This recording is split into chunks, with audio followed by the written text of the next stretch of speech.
Il existe quelque chose de très étrange dans la société moderne. Quelque chose que beaucoup de gens ressentent, mais que peu de personnes prennent vraiment le temps d'analyser. Partout autour de nous, les gens semblent courir. Courir vers leurs objectifs. Courir vers leurs rêves. Courir vers une version de la réussite que la société leur a présentée depuis leur enfance.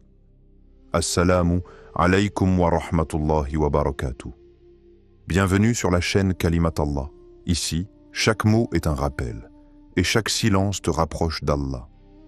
Depuis très jeune, on nous enseigne une sorte de chemin très précis. Étudier, travailler, réussir, gagner de l'argent, construire une carrière, posséder certaines choses, et si possible, montrer que notre vie progresse. Sur le papier, tout cela semble logique. Après tout, travailler et progresser fait naturellement partie de la vie humaine. Mais il existe un problème subtil dans cette vision. Un problème que beaucoup de personnes découvrent seulement après plusieurs années. C'est le fait que cette course ne semble jamais vraiment se terminer. Lorsqu'une personne atteint un objectif, un autre apparaît immédiatement. Lorsqu'elle obtient une promotion, elle commence déjà à penser à la prochaine. Lorsqu'elle améliore son niveau de vie, elle découvre soudain qu'il existe encore un niveau supérieur. Et ainsi, la course continue. Encore. Et encore. Sans véritable ligne d'arrivée. Cette dynamique crée une pression silencieuse. Une pression que beaucoup de gens portent chaque jour sans même en être conscients. Ils ont l'impression qu'ils doivent constamment avancer. Qu'ils doivent constamment améliorer leur situation. Qu'ils doivent prouver quelque chose. Prouver leur valeur. Prouver leur capacité. Prouver qu'ils ne sont pas en train de rester derrière. Les réseaux sociaux ont amplifié ce phénomène d'une manière que les générations précédentes n'ont jamais connue. Aujourd'hui, chaque jour, une personne peut voir des centaines d'images de la vie des autres, des voyages, des réussites, des moments heureux, des réussites professionnelles, des styles de vie luxueux. Mais ce que ces images ne montrent presque jamais, ce sont les luttes, les doutes, les moments difficiles, les sacrifices. Alors, naturellement, le cerveau humain commence à comparer. Pourquoi cette personne semble-t-elle réussir plus vite? Pourquoi cette personne semble-t-elle vivre une vie plus facile? Pourquoi cette personne semble-t-elle déjà avoir atteint ce que moi je poursuis encore? Cette comparaison constante peut créer un sentiment très dangereux. Le sentiment de ne jamais être assez, jamais assez avancé, jamais assez accompli, jamais assez réussi. Et lorsque ce sentiment s'installe dans le cœur d'une personne, il peut créer une fatigue profonde. Car courir sans arrêt demande énormément d'énergie. Et courir sans comprendre réellement pourquoi l'on court peut être encore plus épuisant. Dans la vision islamique de la vie, il existe une perspective très différente. Le succès n'est pas uniquement défini par la richesse, ni par la reconnaissance sociale, ni par le statut. Le succès réel est lié à quelque chose de beaucoup plus profond, la relation entre le cœur de l'être humain et son créateur. Cela ne signifie pas que l'islam rejette le travail ou l'effort. Au contraire, le travail est une valeur importante. La responsabilité est encouragée. L'excellence dans les actions est recommandée. Mais ces choses ne sont pas censées devenir la seule définition de la valeur d'une personne. Lorsque toute la valeur d'un individu est mesurée uniquement par ce qu'il possède ou ce qu'il accomplit matériellement, alors la vie devient une course sans repos. Et une course sans repos finit toujours par fatiguer l'âme. Beaucoup de personnes atteignent un moment dans leur vie où elles commencent à ressentir ce phénomène. Elles ont peut-être accompli certaines choses, elles ont peut-être atteint certains objectifs. Mais malgré cela, quelque chose manque encore. Un sentiment difficile à expliquer. Un sentiment que la course continue, mais que la paix intérieure ne suit pas toujours. C'est à ce moment-là que certaines personnes commencent à se poser des questions plus profondes. Des questions sur le sens de la vie. des questions sur ce qui apporte réellement la paix, des questions sur ce qui donne une véritable direction à l'existence humaine. Et souvent, ces questions marquent le début d'une réflexion beaucoup plus importante, car l'être humain n'a jamais été créé uniquement pour courir. Il a été créé pour vivre, pour comprendre, pour chercher un sens plus profond que la simple accumulation de réussites visibles. Lorsque cette compréhension commence à apparaître, la perception du monde change légèrement. La personne continue peut-être à travailler, elle continue peut-être à poursuivre certains objectifs, mais son cœur commence à chercher quelque chose d'autre, quelque chose qui ne dépend pas uniquement des résultats matériels, quelque chose qui apporte une forme de paix même lorsque la course du monde continue autour d'elle. Et c'est souvent à ce moment-là que la dimension spirituelle de la vie commence à reprendre sa place. Nous vivons dans une époque paradoxale, une époque où il n'a jamais été aussi facile de communiquer. Un simple téléphone permet aujourd'hui de parler avec quelqu'un à l'autre bout du monde. Les messages voyagent en quelques secondes. Les réseaux sociaux permettent de suivre la vie de centaines, parfois même de milliers de personnes. Tout semble conçu pour rapprocher les gens. Et pourtant, beaucoup de personnes ressentent aujourd'hui une solitude profonde, une solitude silencieuse, une solitude qui n'est pas toujours visible de l'extérieur. Car une personne peut recevoir des dizaines de messages dans la journée et malgré cela se sentir profondément seule. Pourquoi ? Parce que la connexion numérique n'est pas toujours une connexion réelle.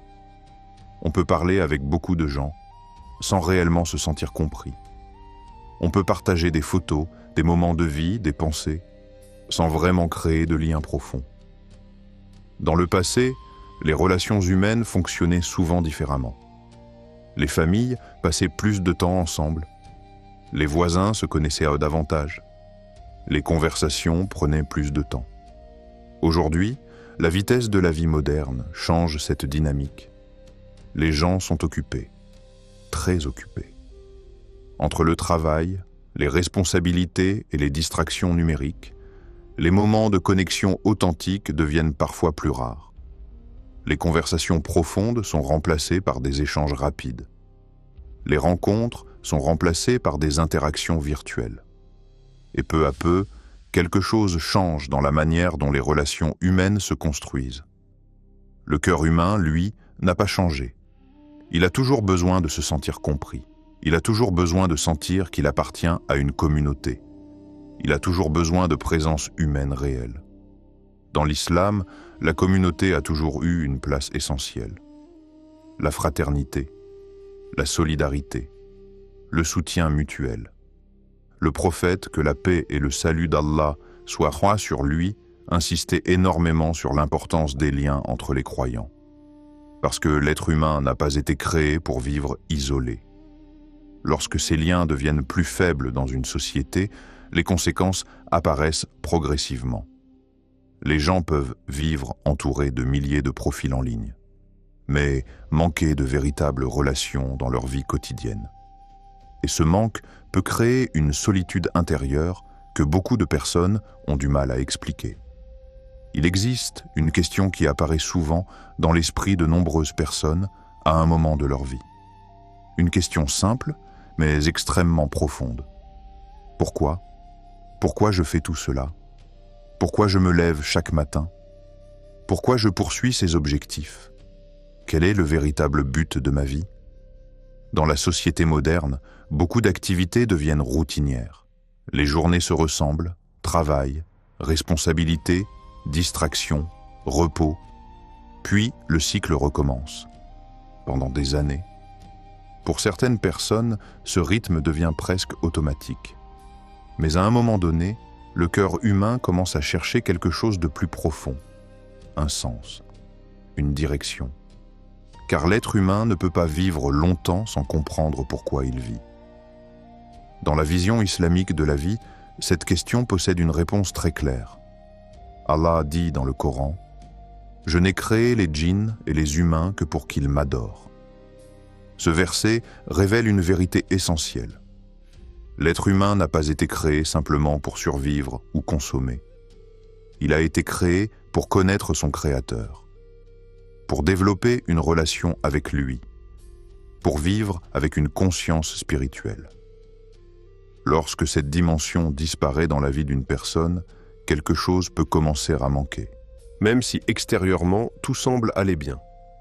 Une personne peut avoir un travail stable, un bon niveau de vie, une vie confortable, mais ressentir malgré tout une forme de vide intérieur. Parce que le cœur humain cherche naturellement quelque chose qui dépasse le monde matériel. Lorsque ce besoin spirituel n'est pas nourri, la vie peut parfois sembler incomplète. Et c'est souvent dans ces moments de questionnement que certaines personnes commencent à redécouvrir la dimension spirituelle de l'existence. Une autre caractéristique très marquante de la société moderne est le bruit constant. Pas seulement le bruit physique, mais aussi le bruit mental. Chaque jour, l'esprit humain est exposé à une quantité énorme d'informations. Actualités, réseaux sociaux, notifications, images, opinions, messages. Le cerveau traite constamment de nouvelles informations. Mais cette stimulation permanente peut devenir épuisante pour l'esprit et pour le cœur. Car l'être humain a aussi besoin de silence, de moments de pause, de moments où l'esprit peut se calmer.